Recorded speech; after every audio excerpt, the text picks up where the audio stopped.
Hi. How are you? Anton, it's nice to see you. We have a film crew trailing us here. Oh, okay, great. So are we headed in the 707. Okay. We're that way. All right, so should I be looking at the camera ever, or should I be looking at Usha? How should I do this? I think it's fine if you just look at her. Okay. Welcome to Psychoanalytic Authors on the Couch. I'm happy to have Usha Tummala-Narra, the author of a key article in the recent issue of this journal, Psychoanalytic Psychologists, Conceptualizations of Cultural Competence in Psychotherapy. Thank you so much for having me. What inspired you to do the research project and to write this article? The reason I decided to conduct a study, design a study examining how psychoanalytic psychologists conceptualize cultural competence is really, it stems from the fact that we don't have empirical studies actually asking clinicians about how they think about cultural competency and how they practice culturally informed psychotherapy. And so as much as we have some theoretical papers, we have excellent clinical scholarship in this area in both psychoanalysis and broadly in psychology. But I was particularly interested in documenting how psychoanalytic psychologists view their work with clients, particularly around issues of diversity. And that's really where it came from. We have a number, over the past decade, there have been a number of scholars who've tried to modify existing theoretical paradigms like cognitive behavioral therapy or humanistic therapies along the lines of cultural competency thinking. Yep. But there are very few empirical investigations, and I thought it would be important to document this. Yeah, absolutely. Yeah. You're one of the few psychoanalytic authors who's willing to collect empirical data. Yeah, right. What's wrong with you? Right. Well, this is, I think psychoanalytic psychologists and psychoanalysts have been collecting data throughout time, throughout their time at least, throughout our history. But a large part of it lies in clinical practice and clinical case studies, and I feel that it's important for us to expand the types of data that we collect and have multiple sources of evidence. I've read the article, and I think it's an important contribution. Tell us, what do you consider the main findings and implications? Yeah, so the main findings that stood out to me in this study had to do with how our participants emphasized a few different areas. The first area has to do with addressing the complexity of identity and affect. Many of them spoke about how they didn't like the term cultural competence necessarily, that this term is something that has sort of led to a more reductionistic understanding of people and cultural groups, sociocultural groups. I think there was a desire to modify it and to redefine what cultural competency really means. And along with that, a desire to take a deeper look at what cultural identity means, what social location means, how things like how experiences of social oppression and trauma impact both intrapsychic lives as well as interpersonal interactions, how they're mirrored in the therapeutic relationship. Yep. So these are some of the things that led to a more complex understanding, a deeper understanding, certainly an emphasis on unconscious processes and how they're shaped by social and cultural issues and experiences. Yeah. But also that all individuals experience context in different ways and find meaning out of those contextual interactions in different ways. And so the participants really wanted a deeper understanding and deeper engagement with cultural competence. Mm-hmm. So that was one of the things that really stood out to me. And it sounds like you agree with the participants that I going certainly deeper do. makes sense to Yes, yeah, absolutely. To me, I think cultural competency in mainstream psychology, when the concept was first developed, and I had learned about it in graduate training myself, that I was excited by the idea of it because it was finally being talked about in psychology. But as I sort of matured into my training and into practice and research, that I felt that it was very limiting in terms of how it sort of stayed at a fairly sort of top level, kind of surface level Yes. understanding, and I really wanted to understand better within group differences, how people within communities experience different things in their life, how identities were formed, and so I certainly did agree with the participants in terms of where they were going with this reductionistic idea of cultural competence and wanting to redefine it. Yeah. Thank you. I wanted to go further on this question because there's the issue of psychoanalysts and psychoanalytic psychologists often feel that issues of culture are superficial. Like that's rampant in psychoanalysis. When I go to different psychoanalytic institutes, there are always some voices and some sentiments expressed that are like, why do we have to have this thing infiltrating the pure gold of psychoanalysis? And I have a feeling that I certainly have some things to say about that, but I have a feeling that you do too. That like, how do you fit together engagement with cultural issues and the matter of depth in psychoanalysis? Yes, that's a great question.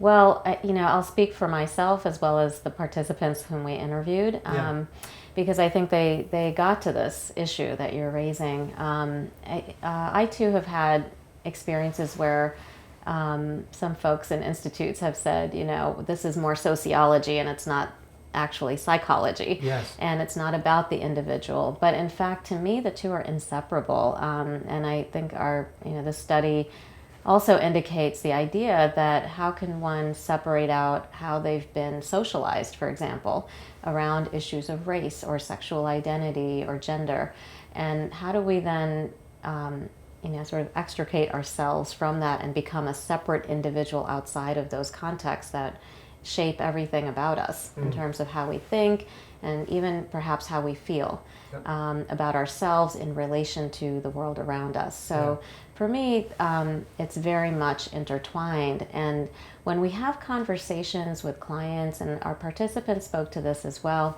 that when they would have discussions with their clients or their patients about things like racial trauma, what it was like to come out as a gay man, what it feels like to be an immigrant person.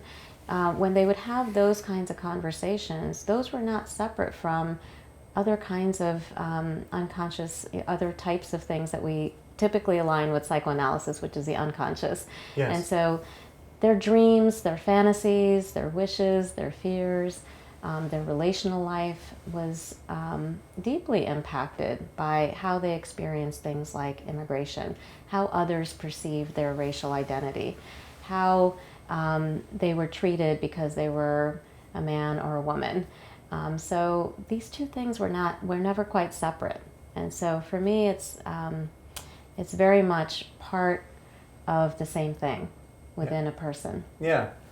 Yeah. So what you're saying, and what I believe too, is that taking into account issues of race, culture, class, sex, gender, sexuality, etc., are not overlays onto a psychoanalytic perspective. They are part and parcel with. Yeah. That if you're going to inquire into what it is to be a person, then these are issues that must be taken up and considered both consciously and unconsciously. That's right. That's exactly right. I don't, and you may be speaking with your patient at different moments about different layers of that experience, right, throughout the course of any treatment, but it's all there. Nevertheless, whether you get to it or not, that's part of the therapeutic process and the decisions that the therapist and the patient make. But nonetheless, it's still certainly a part of what's happening internally for the patient. Yeah. Yeah. So what do you say What did your subjects have to say, and what might you say about the issue of therapists, analytic therapists who say, well, I don't talk about race in the treatments that I do because it doesn't come up. Right. We're all white Right. here. There's nothing to talk about. Right, right. So, well, our participants very clearly told us that that it was important for them to initiate conversations. That we, and in fact, as a society, are socialized not to talk about these things. Certainly, things like race. We're not typically socialized to talk with outside people about this. And so it's maybe outside of our own friend circle or like-minded people or family. And so our participants really spoke about the importance of trying to engage with that, with these issues and initiate discussions and trying to educate themselves about areas of diversity that they're not as familiar with, that it's not really up to the patient to tell us and teach us everything, but rather it's also our job and our task. Yeah. All right, so you bring up an important point. You use the word familiar. Yes. And one understanding that I have of the cultural competency emphasis is that it asks the clinician to become familiar in a certain sense in advance of sitting down in the consulting room with the patient. In other words, do your homework first. Don't just come in there naive with your own privileged notion of what it's like in your world without an awareness of what it's like in somebody who might be different from you, their world. Yes. Right? So I get that, and that seems like an important aspect of the cultural competency emphasis. The concern that I have, that I've raised, is that it prepares people in a way to be defended, prepares the clinician to be defended rather than open before the clinical encounter even begins. Do you know what I'm saying? Yeah, I do. What do you think about that? I think it's such an interesting point, because there is a way in which if we develop this knowledge about a certain cultural group, as an example, right, a particular group of people or community, in advance of actually getting to know the patient, there is that risk of making broad stroke generalizations about who they are and what they must experience, and before we ever get to know them and who they are and what's important to them. So I do think there's a risk of overgeneralizing. I think one of the way I like to think about it is maybe if we as the therapists engaged in our own lives, you know, in ways that we're developing knowledge sort of more organically about the world around us, about different communities, and that we don't see them as necessarily separate from ourselves or our patients, then I think that we develop a sensibility and an openness to listening to the patient's narrative in a way that's not defended. Right, and humility is a word that you use in your paper, which is right in there with those others. Yes, exactly. It is, you know, it is about developing knowledge, but also developing humility and understanding the limitations of our own knowledge about anyone, you know, any one person or any one community, and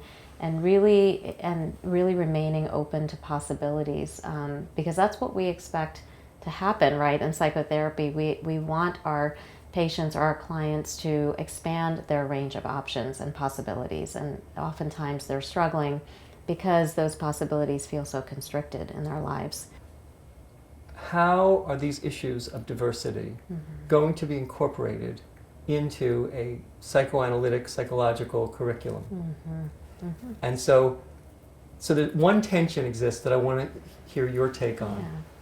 Some say, well, you got to make sure that you have a diversity course, a course on diversity, otherness, cultural competency. You have to have a course that gives people a solid grounding in those things. Others, critical of that, say, you can't just have one course. It has to be something that's integrated throughout the curriculum in every course. This is not something that should just be added on, this is something that should permeate the entire curriculum. Yes, so our participants did speak about, they spoke in broad and specific ways about this. The broader ways they spoke about this was they were focused more on institutes and training programs, essentially placing more emphasis in the area of diversity more broadly.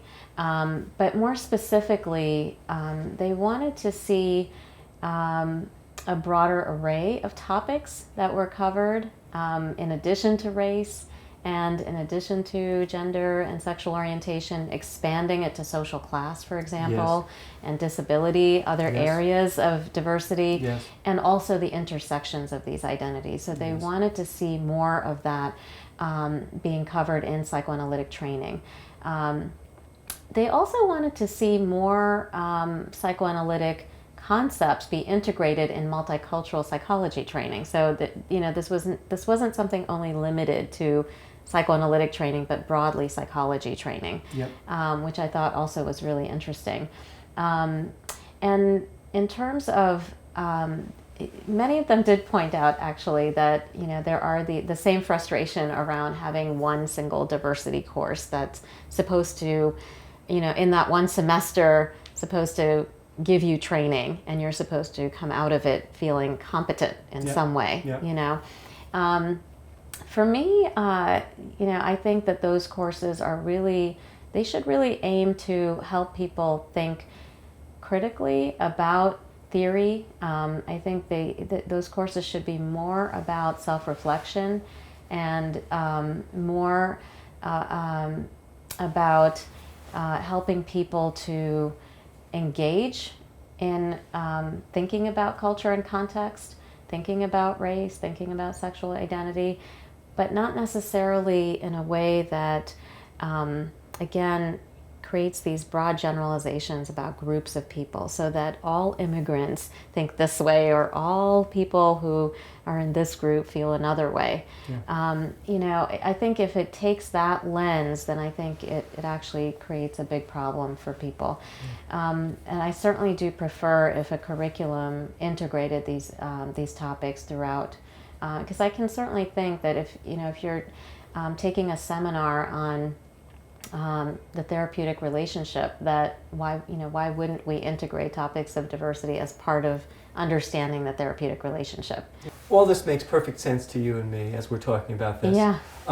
And yet, training programs seem to exhibit a very slow progress in incorporating these issues into their curricula.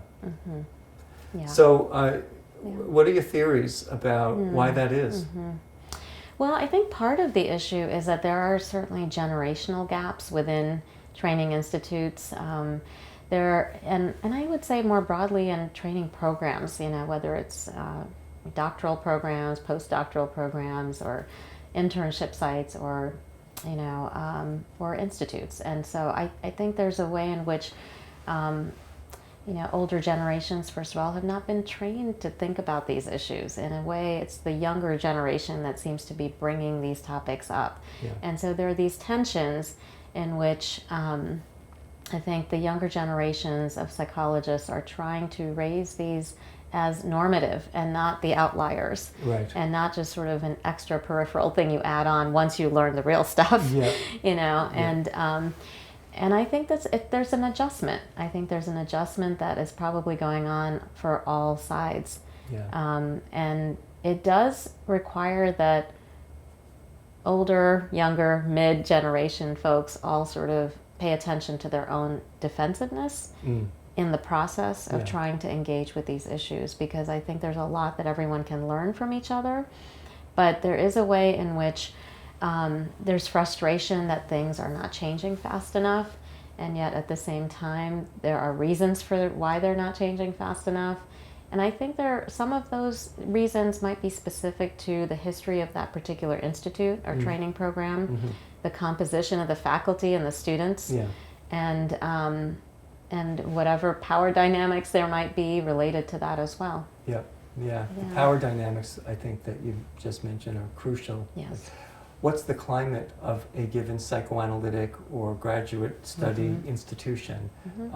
is there freedom to speak up and speak out in class and in supervision, right. and even in the personal analytic treatments? That's Can right. people raise these things without being worried that they're going to be branded crazy, or Yeah. they have issues, or that they're resistant to really learning psychoanalytic theory, Yes. so that their resistance is Yes. manifesting itself as they're invoking all of these things related to culture and class and gender, etc.? Yes, absolutely. And there's a way in which I think, as much as institutes and training programs want to recruit more diverse students, or students from more diverse backgrounds, that there is, that there's a bit of a way to go in trying to figure out then what are the experiences of those students in predominantly white institutes and training programs. And in fact, in our study, participants who were minority therapists, whether they identified as racial minorities or sexual minorities, talked about this, their own experiences of either being sort of overlooked or silenced in some ways, trying to get through their training program, having negative experiences with some supervisors who just refuse to think about these issues. So I think the issues around power are really critical, and also recognizing that not everybody's life experience is the same, and really, I think programs are struggling with figuring out how to address meaningfully the differences that people have amongst themselves, whether they're students or faculty. Yeah, that's right. Yeah. Yeah, it touches on the generational thing that you were talking about. One could argue that the older generations of analysts and professors who are in positions of power and leadership in psychoanalytic organizations, that they have more to lose. Yeah. That their power is more threatened by an inquiry into issues of diversity and otherness and discrimination and marginalization. Like if you open up to those topics, you have to face the prospect of real loss. That's right. Right? That's Like right. you have to be potentially prepared to give some things up that you've held dear. Absolutely, absolutely, and the possibility that maybe your own analysis didn't include, an examination of these issues in your own life. I mean, I think it can cut to a very personal place. Yeah. For people who are senior, that it is difficult in that way. And I think it does require an understanding and an empathy across, these generational groups, that it's actually very important for the future, and the survival, I think, of psychoanalysis. Yeah. So when you go to a psychoanalytic institute or a doctoral program someplace else besides your own, do you feel like everybody's glad to see you coming? Or do you pick up some of the resistance that I often pick up when I go to a different institution? Yeah, I have a mix, I think it's welcomed in certain ways and some apprehension in some ways as well. Not necessarily knowing, maybe, there's a little bit of this anxiety around if we start talking about these issues, then what do we do about the other things that are important in psychoanalysis? Yes. Which, for me personally, I don't like to dismiss any of that, because it's all part of who we are as a profession, as a discipline, and it's all very important to me. So I'm not invested in sort of dismissing psychoanalytic concepts that have been developed, but rather adding and trying to deepen understandings of those concepts. There's a struggle about how alive and evolving psychoanalysis should be. Like there are those who want to cling to the precious truths that have been discovered and accumulated in psychoanalysis. Yeah. Tension between them and those who feel everything's up for grabs. Major revisions are possible. Yes. Some things that have been taught for many, many years might be dismissed as bigoted, white supremacist, misogynistic. Yes. We have to, that perspective argues that we have to be open to those possibilities and radical revision of the theory that we hold so dear. Yes. Yeah. And I think this is a tension that's going to continue to persist. That in fact, any kind of theoretical development requires that tension. Otherwise we wouldn't have progress and we wouldn't have loss at the same time. And I think it's going to involve some of both in the future. What do you think are the areas of psychoanalytic theory that are most threatened by newfound awareness of cultural and other issues of diversity? The most threatened areas might be where we would be a perspective that doesn't consider the place of the therapist, the position of the therapist, the life of the therapist in the room. I think that's probably the most significant area where we have to really question who we are and what we bring in our interactions with people. And if we try to remove ourselves too much from that, then I think we're missing what may be happening for the client, how they're experiencing us, in many ways similar to how they experience, social context outside. So I worry about sort of the repetition of social oppression. I worry about the repetition of neglect, not witnessing, not being present with the client.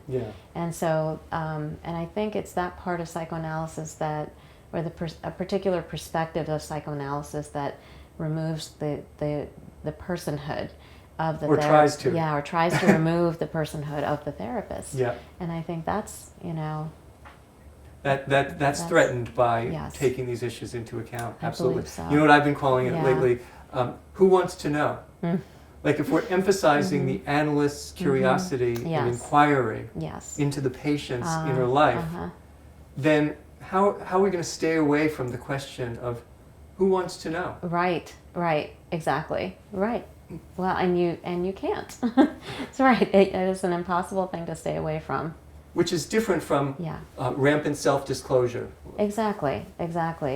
And it's important. I mean, and this is how I think psychoanalysis helps us think deeply about social context and its role on the individual's life, as well as what happens in the therapeutic relationship. Because, you have a way in which you're inquiring about why is it that I'm choosing to tell my patient something, and at what point does that make sense, and what does it mean for them? And that's to me a really sincere psychoanalytic inquiry into a deeper understanding of context. Yeah. Okay. Yeah. So let me ask you this as a final question. Yeah. What that I haven't asked you this afternoon would you want to touch on, particularly people who have read your article or who are going to be tempted to read your article based on this video? What have I missed? What haven't I asked you about? Maybe it's more about my hope for this article. Good. And what I hope that it inspires future clinicians or current clinicians and researchers. And this has to do with the importance of empirical inquiry into these issues and also clinical scholarship in this area. I would love to see a study conducted where we're asking patients, we're interviewing patients about their experiences of how their therapeutic process involves issues of social context. What do they see as helpful? So this is a study inquiring the perspectives of the psychologists, but I would love to see a study where we're talking more to patients and clients about their perspectives and what do they find helpful in this process. There were some of our participants who talked about how they would recognize a microaggression or they would recognize an awkward moment in their process with a client, and they would bring it up. So I would be really, in those moments when they talked about that, I was really curious, but I wonder how the client felt, or I wonder how the patient, experienced what happened. I thought of one other question that I wanted to touch on, even though I presented that as the last question. All right. I wanted to bring you in as a person, including, if you're comfortable talking about it, your background and what brings you to this work. I was having a conversation earlier where we were talking about issues of race and class and diversity issues, and the question of who has a right to engage in these issues, to study them, to advocate for them. Yeah. And some argue it should only be, like if it's issues of race and racism in America, then it should be black people. If it's issues of oppression based on sexual orientation, then it should be a queer person who's studying those issues. And I think I see where that's coming from, but I think that all who are interested need to be engaging in these issues. Yeah. I come from a multiracial family. My father was African American and Native American in that side of the family, and then Eastern European Jewish on my mother's side of the family. For a long time, though, I was resistant to engaging this in my professional life, actually, because when I went to graduate school at the University of Massachusetts, my dissertation was on Winnicott and the process of psychotherapist development, and I saw myself as really steeped in British object relations theory and interpersonal theory, and this was before the term relational theory was really in heavy use. Yeah. And so when I finished graduate school and I applied for my first job, in my job interview they said, all right, so in what way is your scholarship activist? And are you prepared to teach the course on cultural competency? Wow. And I thought that wasn't right, Yeah. because that's not what I was coming with. It wasn't really until, as my private practice developed, that more and more people of color were finding their way to me. Because sometimes people say, I'm looking for a black therapist or a black analyst, or I need somebody who's biracial, or I need somebody who knows what it's like to be hated for your race. Yes. And gradually those patients called forth in me the need to make more of a contribution in terms of my scholarship and my teaching. So interesting, yeah. Well, and that's the most compelling thing, is when it comes from your patients, right? There's nothing more compelling than that. Your patients or your students, really. Yeah, that's right. And for me, they called me back to something that, of course, is very important to me, but which I was resistant to. Like, I wasn't going to be pigeonholed. I wasn't going to be typecast in that way. Well, and there's such a pull for that. I mean, it's just, there's this assumption that if you're, you have some kind of minority status, so you count as this, and the number of diversity courses that are taught by faculty of color, and I'm like, why can't somebody else teach this? It should be important to all of you. Exactly, exactly. But I want to know something about your experience, and if you're willing to tell about your racial ethnic background, and if that plays a role in the work that you're doing, and if you get any pushback based on your racial and ethnic status in the work that you're doing. Yeah, so I'm Indian American, and I was born in India. I'm a child immigrant, so I came when I was 7 years old, and so I think that part of why I'm so interested in these issues certainly has to do with my own life journey as an immigrant woman, and initially I was more interested in the intersections of immigration, race, and gender, and over time have really, broadened that to really think about all aspects of identity. And I know what you mean about perceptions that certain people have the right to speak to certain things. I feel that it's really important that everybody speaks about these issues, not in the sense that they ought to speak from a lack of experience, and that as though they know everything about it, because none of us do. Even if we have lived experience, it's not everybody's lived experience. And so I can only speak from my point of view and what I've lived through. But I do think there's a way in which we limit conversation and dialogue by demarcating it to only certain people in certain circles and communities. Because I think if we really are to become a profession or even a society that values these issues, then I think everybody needs to take ownership of the importance of them, at least, even if they don't have direct experience.